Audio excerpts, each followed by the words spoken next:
Hello everyone. In this video, we'll be talking about a very interesting and modern concept that is serverless architectures. Now, the name in itself is a little confusing because you think serverless means no servers used at all. So, does it actually not use servers? And if it doesn't, where does the code actually run? And that's what we're here to find out in this video. So let's get to it. So right off the bat, let's clear off any confusion that you may have in your head. Obviously, machines are involved. You cannot run code without machines. So anybody who says that serverless architectures do not need machines to run because they are serverless does not know what they're talking about. So machines are involved, but the difference here is that you don't have to worry about what goes on and how to set things up. So when do you actually need to worry? That's the next question that is coming from your side if you're paying attention to this video. In that case, the answer starts from understanding server-based architectures. So you'll say, okay, well, this video is about serverless architecture. So why are you telling me about server-based architectures? Because in engineering, sometimes to understand concept A, you have to understand the opposite of concept A because that will make concept A click in a much better fashion. So coming back to server-based architectures, why do we use them and what exactly do we have to do when it comes to these architectures? Now, these are pretty popular. These are used in practically every tech-based company that has a website of their own in one way or another, whether they have servers on their office premises, whether they have servers rented out via a cloud service like AWS, like GCP. So what you need to do is when setting up a server is you need to decide on the infrastructure specifications, whether you're setting it up in your office or whether you're provisioning an EC2 instance from AWS or any other service that you may consider using. So you have to decide the infrastructure specifics like operating system, the RAM, storage, and all these other factors that determine what's your performance going to be and how much is it going to cost you.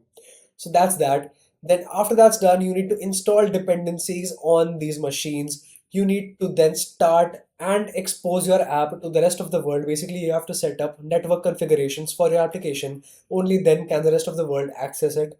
And once your traffic grows, you will also have to scale that application or your servers horizontally or vertically. Now, if you don't know what horizontal and vertical scaling is, there's a video on it on this channel. Go check it out. For now, we're moving on.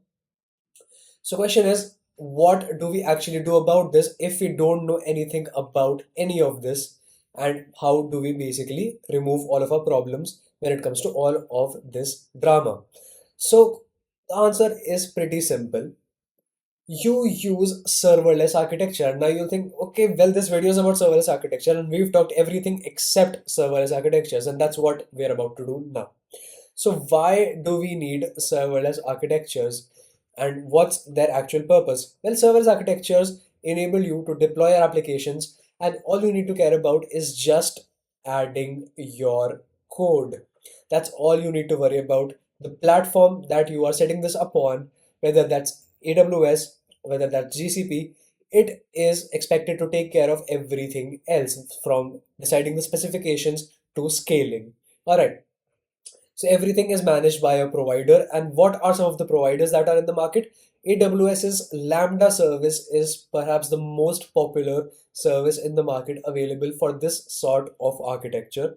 And I've used this personally as well, so I can vouch for its efficiency. Then we have GCP, which has different services for different use cases like cloud functions, which are used for single purpose operations. So if you're running one task that has a dedicated purpose, this is what you use it for.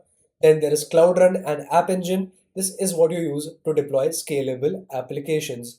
So one of them is used to deploy your apps. Normally, one of them uses a containerized way of deploying your applications. The catch here is that when you set up your own server in a server-based architecture, you have control over what happens over here in at every step of the way. But in a serverless architecture, you have limited control. You only get to decide certain options. Your provider will be abstracting the rest of the information from you.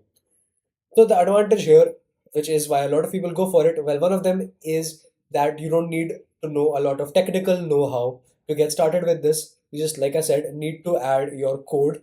You don't need to know much about DevOps as long as you know a few principles that can help you manage things responsibly. So in serverless architecture, you ultimately pay for what you use. So you are charged per request, and AWS gives you, I think, about 1 million requests free per month. I think you should probably check that quota in case it is updated. But you are charged per request, and not just per request. You are also charged with how long your code execution takes. Because what happens is that whenever there is a request on your serverless server, the server is provisioned, it starts up automatically, it exposes your app, it processes your request, and if there is more traffic, more servers are deployed.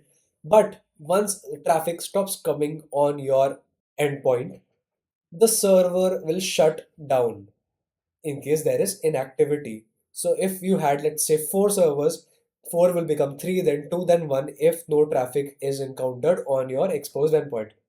So your next question will be, well, does it just completely shut down? Do I need to set it up again if it shuts down, if there is no traffic? The answer is no. They've made it simpler in the way that every time there is a request, your serverless architecture will be invoked. It will start up, it will process your request.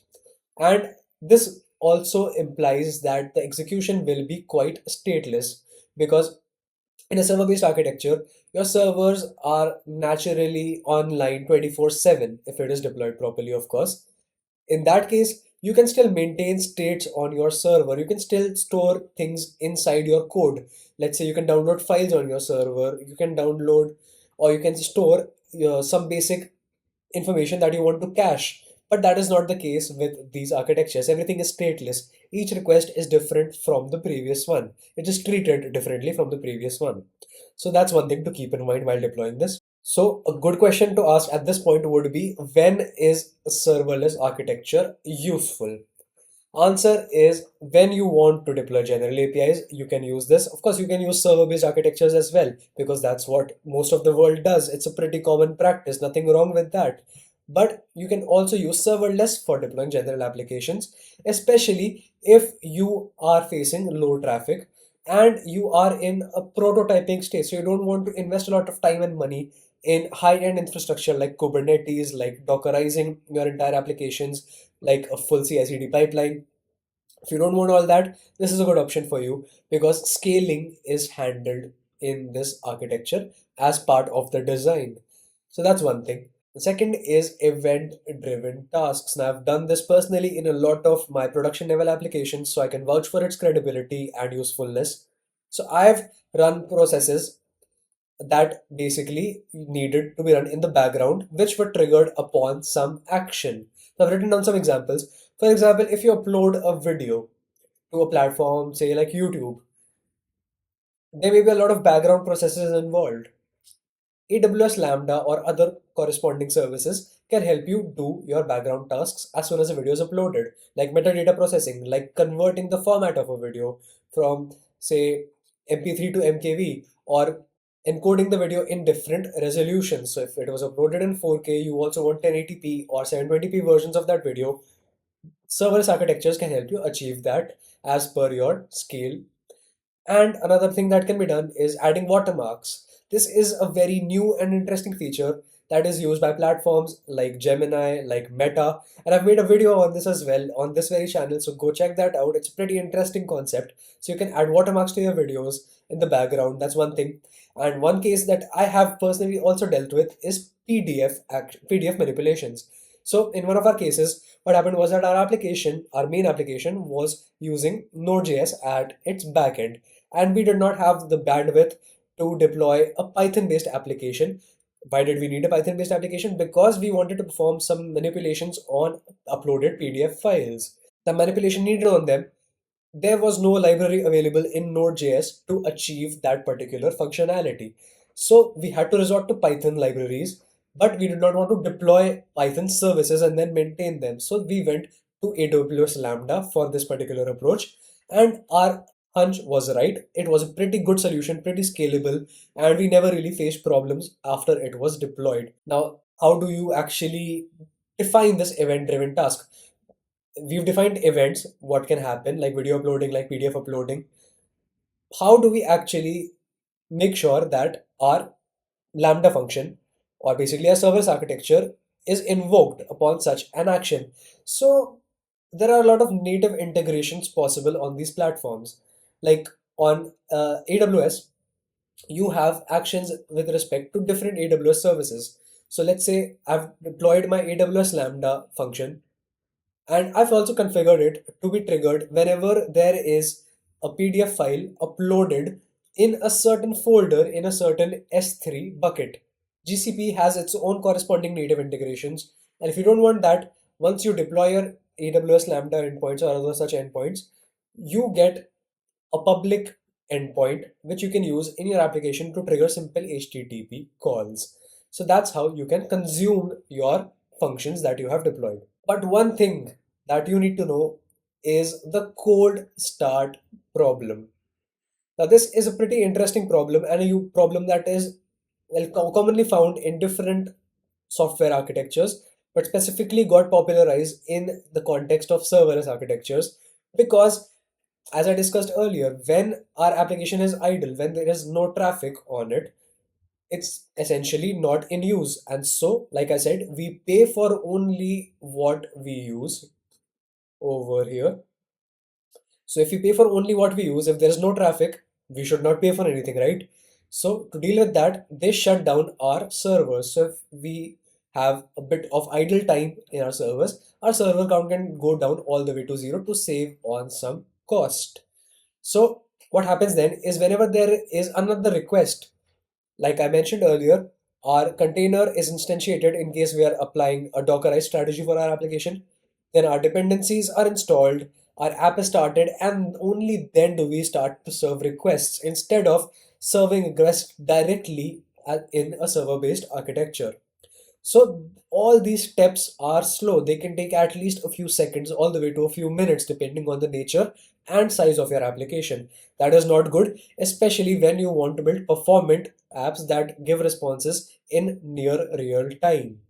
So how do you limit this cold start problem if you really want to use serverless architectures? Well, first of all, if you're really going for performance, go for a server-based architecture. That would be my personal recommendation.